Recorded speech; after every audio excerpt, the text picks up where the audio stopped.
जदि आपण कौन व्यवसाय करुँच बा बेपार करुँच ଏବଂ ବ୍ୟବସାୟ ସଂସ୍ଥାକୁ ଆପଣଙ୍କର କୌଣସି ଗ୍ରାହକ ଆସୁନାହାନ୍ତି, ଆପଣଙ୍କ ବ୍ୟବସାୟରେ ଉନ୍ନତି ହେଉନି, ଖାଲି ଲସ୍ ହେଉଛି ଏବଂ ଆପଣ ଚାହୁଁଛନ୍ତି କିଛି ଉନ୍ନତି କରିବା ପାଇଁ ବ୍ୟବସାୟରେ, ତାହେଲେ ମୁଁ ଆଜି ଆପଣ ପାଇଁ କିଛି ଟୋଟକା ବତେଇବି।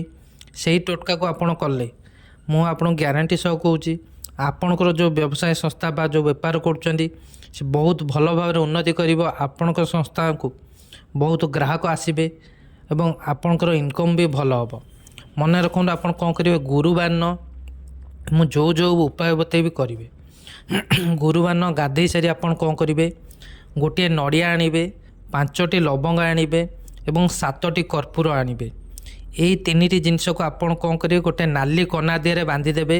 ନାଲି କନା ଦିହରେ ବାନ୍ଧି ଆପଣ କ'ଣ କରିବେ, ଆପଣ ଯେଉଁ ଦୋକାନ କରିଛନ୍ତି ବା ଯେଉଁ ବ୍ୟବସାୟ ଯେଉଁ ସଂସ୍ଥା କରିଛନ୍ତି, ଆପଣ କ'ଣ କରିବେ, ସେଠି ଯେଉଁ ଠାକୁର ରଖିଛନ୍ତି, ଯେଉଁଠି ପୂଜା କରୁଛନ୍ତି, ସେହି ଠାକୁରଙ୍କ ଜାଗାରେ ଏହି ନଡ଼ିଆ କର୍ପୂର ଲବଙ୍ଗକୁ ନାଲି କନାରେ ବାନ୍ଧି ତାକୁ ରଖିଦେବେ ସେଠି। ଏବଂ ସବୁବେଳେ ସେଇ ଜିନିଷକୁ ଆପଣ କ'ଣ କରିବେ, ଧୂପରେ ଯେତେବେଳେ ପୂଜା କରୁଛନ୍ତି ତା ଦେହରେ ମଧ୍ୟ ଧୂପ ଦୀପ ଦେଇ ପୂଜା କରିବେ। ଏଇଟା ରହିଲା ଗୋଟେ ଉପାୟ। ଆଉ ଗୋଟେ ଉପାୟ ଆପଣ କ'ଣ କରିବେ, ଆପଣଙ୍କର ଯେଉଁ ପଇସା ଡ୍ର ଅଛି, ପଇସା ଡ୍ରରେ ଆପଣ କ'ଣ କରିବେ, 3ଟି କଉଡ଼ି ଆଣିବେ। ମନେ ରଖନ୍ତୁ, 3ଟି କଉଡ଼ି ଆଣିବେ ଏବଂ ଧଳା ଅରଖ ଗଛର ଚେର ଆଣିବେ। ଏଇ 2ଟି ଜିନିଷ ଆଣି ତାକୁ କ'ଣ କରିବେ, ଆଉ ଗୋଟେ ନାଲି କନା ଦେହରେ ବାନ୍ଧିଦେବେ ଗୁଡ଼େଇକି। ମନେ ରଖନ୍ତୁ, ଯେଉଁ କହିଲି କଉଡ଼ି ଏବଂ ଧଳା ଅରଖ ଗଛର ଚେରକୁ ତାକୁ ଆପଣ କ'ଣ କରିବେ, ନାଲି କନାରେ ବାନ୍ଧିଦେବେ ଗୁଡ଼େଇକି। ତାକୁ ଆପଣ କ'ଣ କରିବେ, ନିଜର ଯେଉଁ ପଇସା ବାକ୍ସ ବା ପଇସା ଡ୍ରରେ ଆପଣ ସେଇଟାକୁ ରଖିବେ।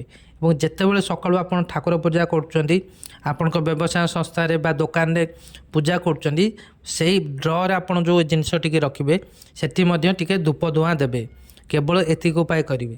ଏତିକି ଉପାୟ କରିବା, ଦେଖିବେ 3 ଦିନ ଭିତରେ ଆପଣଙ୍କ ବ୍ୟବସାୟରେ ଉନ୍ନତି ଘଟିବ।